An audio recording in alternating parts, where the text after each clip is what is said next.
എല്ലാവർക്കും നമസ്കാരം. 2025 ഡിസംബർ 20 മുതൽ 2026 ജനുവരി 13 വരെയുള്ള കാലയളവിൽ ചാരവശാൽ ദേവഗുരുവായ ബൃഹസ്പതി അഥവാ ഗുരുവും അസുരഗുരുവായ ശുക്രനും സംയോജിക്കുകയാണ്. വ്യാഴം മിഥുനൻ രാശിയിലും ശുക്രൻ ധനുരാശിയിലുമാണ് വരുന്നത്. രണ്ട് ഗ്രഹങ്ങളും തങ്ങളുടെ പൂർണ്ണ ദൃഷ്ടിയിൽ സംയോഗിച്ച് 9 നക്ഷത്രക്കാർക്ക് സർവൈശ്വര്യങ്ങളും പ്രദാനം ചെയ്യുന്നു. ഇനി എന്താണ് ഗുരുശുക്ര യോഗം എന്ന് നോക്കാം.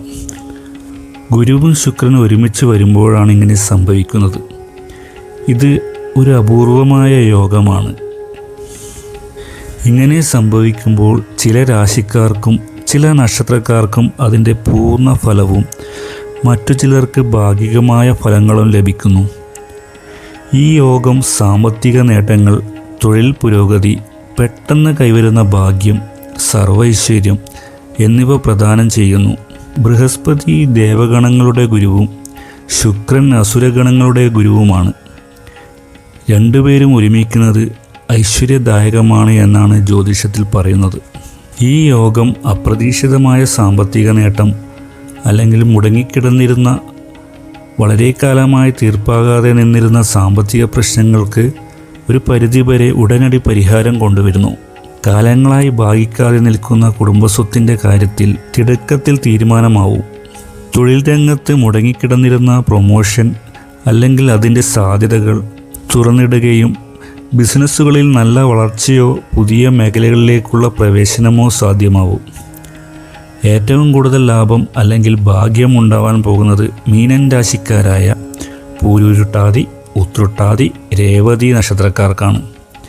ഇവർക്ക് പൂർവിക സ്വത്തിൽ നിന്നും പഴയ നിക്ഷേപങ്ങളിൽ നിന്നും അപ്രതീക്ഷിതമായ ധനലാഭം ഉണ്ടാവും.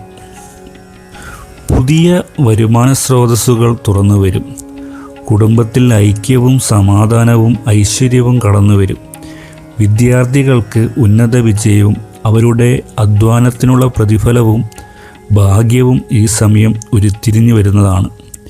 മീനൻ രാശിക്കാർക്ക് വ്യാഴം കുടുംബസ്ഥാനത്തും ശുക്രൻ കർമ്മസ്ഥാനത്തുമാണ് സംഗമിക്കുന്നത്. ഡിസംബർ 20 മുതൽ 2026 ജനുവരി 13 വരെയാണ് ഈ സംഗമം നടക്കുന്നത്. 24 ദിവസമേ ഇത് സംഭവിക്കുന്നുള്ളൂ എങ്കിലും അതിൻ്റെ അലയൊലികൾ ഏറെ നാളുകൾ നീണ്ടു നിൽക്കുന്നതാണ്. അടുത്തതായി മിഥുനൻ രാശി നക്ഷത്രങ്ങളായ മകയിരം, തിരുവാതിര, പുണർദം നക്ഷത്രക്കാർക്കാണ് ഈ ദിനങ്ങളിൽ അപ്രതീക്ഷിതമായ സൗഭാഗ്യങ്ങൾ കൈവരാൻ പോകുന്നത്. വ്യാഴം ലഗ്നത്തിലും ശുക്രൻ ഭാര്യാസ്ഥാനമായ 7ാം സ്ഥാനത്തുമാണ് കടന്നു വരുന്നത്. ശുക്രൻ 7ാം ഭാവത്തിൽ പൊതുവെ നല്ലതല്ല എന്ന് പറയുമെങ്കിലും വ്യാഴത്തിൻ്റെ പൂർണ്ണ ദൃഷ്ടിയുള്ളതിനാൽ ഇവർക്കും ഇത് ഐശ്വര്യകാലമാണ്. ദാമ്പത്യ ദൃഢതയും കുടുംബ സമാധാനവും ശരീരസുഖവുമാണ് ഫലം. ഭാര്യാസ്ഥാനത്തു നിന്നും സാമ്പത്തിക നേട്ടങ്ങളും എല്ലാ കാര്യങ്ങൾക്കും ഈശ്വരാധീനവും സപ്പോർട്ടും ഈ കാലയളവിൽ കിട്ടുന്നതാണ്. പുതിയ വീട് വയ്ക്കുന്നതിനെക്കുറിച്ചുള്ള ആലോചനകൾ തുടങ്ങും. പുതിയ ഗൃഹത്തിലേക്ക് പണി പൂർത്തിയായി താമസം മാറാനുള്ള സമയം കൂടിയാണിത്. സർവ്വസമൃദ്ധിയുടെയും ഐശ്വര്യത്തിൻ്റെയും കാലമാണിത്. മഹാവിഷ്ണു ക്ഷേത്രങ്ങൾ സന്ദർശിച്ച് പ്രാർത്ഥിക്കുന്നത് പൂർണ്ണ ഫലപ്രാപ്തി ലഭിക്കുന്നതാണ്. അടുത്തതായി ധനുരാശി നക്ഷത്രങ്ങളായ മൂലം, പൂരാടം, ഉത്രാടം എന്നീ നക്ഷത്രക്കാർക്ക് കൈവരുന്ന സൗഭാഗ്യത്തെക്കുറിച്ചാണ്. ഇവർക്ക് ലഗ്നത്തിൽ ശുക്രനും കളത്രസ്ഥാനത്ത് വ്യാഴവുമാണ് ചാരവശാൽ വരുന്നത്. ശുക്രൻ ലഗ്നത്തിൽ സർവൈശ്വര്യവും ശരീരസുഖവും അതുവഴി മനസ്സുഖവും കൊണ്ടുവരുന്നു. വ്യാഴത്തിൻ്റെ പൂർണ്ണ ദൃഷ്ടിയുള്ളതിനാൽ ഈശ്വരാനുഗ്രഹവും കാണുന്നു. വഴിവിട്ട ബന്ധങ്ങളൊക്കെ തനിയെ ഒഴിഞ്ഞു പോവുകയും കുടുംബത്തിലും ജോലിസ്ഥലത്തും സമാധാനവും ഐശ്വര്യവും കൈവരുന്നു. സന്താനങ്ങൾക്ക് ഇക്കാലയളവിൽ ഉയർച്ചയും അവരുടെ സന്തോഷങ്ങൾ കാണുവാനുള്ള അവസരവും ഉണ്ടാവുകയും ചെയ്യുന്നു. കുടുംബസ്വത്ത് അനുഭവിക്കുവാനും കേസിൽപ്പെട്ടിരുന്ന സ്ഥലസംബന്ധമായ പ്രശ്നങ്ങൾ ഈ കാലയളവിൽ പരിഹരിക്കപ്പെടുവാനും സാധ്യതകൾ തെളിഞ്ഞു വരികയും ചെയ്യുന്നു.